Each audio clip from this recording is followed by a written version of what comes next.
بسم اللہ الرحمن الرحیم۔ انفارمیشن ٹیکنالوجی اور ٹیلی کمیونیکیشن کی وزارت پاکستان کے انٹرنیٹ انفراسٹرکچر کو بڑھا کر 26.5 ٹیرابائٹس فی سیکنڈ TBPS کی بین الاقوامی کنیکٹیوٹی پر لے جانے کی منصوبہ بندی کر رہی ہے، جس سے ملک میں انٹرنیٹ کی سہولت کا دائرہ اور معیار بہتر بنانے میں مدد ملے گی۔ کنیکٹیوٹی کو 5 بین الاقوامی سب میرین کیبل کے ذریعے حاصل کیا جا رہا ہے۔ ان میں سے افریقہ 1 پہلے ہی PTCL کے ذریعے سروس فراہم کر رہی ہے، جس کی منصوبہ بند صلاحیت 6.5 TBPS ہے۔ ٹرانس ورلڈ ایسوسی ایٹس کی SWM6 کے ذریعے 6 TBS، TWA کی افریقہ 2 کے ذریعے 10 TBS، لنک.net کی پیس کیبل کے ذریعے 2 TBS اور مکران گلف گیٹ وے کی MGG1 کے ذریعے بھی 2 TBS کی سپیڈ حاصل کی جا رہی ہے۔ اس کے لیے تمام کیبل کو اصولی اجازت نامے یعنی پرمٹ ان پرنسپل PIP جاری کر دیے گئے ہیں۔ افریقہ 2 کیبل پہلے ہی پاکستان پہنچ چکی ہے، جبکہ باقی منصوبہ بندی کے مرحلے میں ہیں۔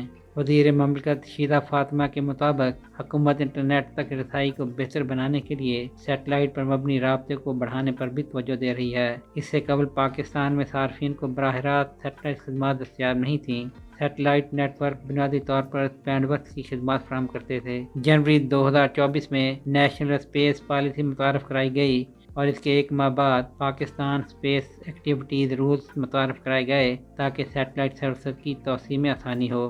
اب Pakistan telecommunication authority PTA نے fixed satellite services FSS licensing پر صنعت کے اسٹیک ہولڈرز اور حکومت کے ساتھ مشاورت شروع کر دی ہے، جس سے انٹرنیٹ کی فراہمی ان دور دراز علاقوں جہاں لوگوں کو یہ سہولت دستیاب نہیں یا جہاں اس کا معیار اچھا نہیں، اب سیٹلائٹ کے ذریعے ہو سکے گی۔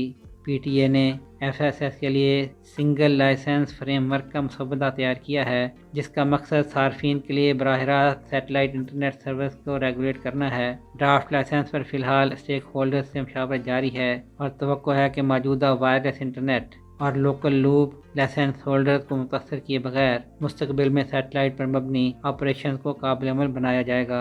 یہ regulatory frame work satellite technology میں سرمایہ کاری کی حوصلہ افزائی اور دور دراز علاقوں میں رابطے کو بڑھانے کے لیے ڈیزائن کیا گیا ہے، جبکہ Pakistan space activities regulatory board PSARB Pakistan space activities rule 2024 کے تحت تمام مقامی اور غیر ملکی سیٹلائٹ سروس فراہم کرنے والوں کو رجسٹر کرنے کا ذمہ دار ہے۔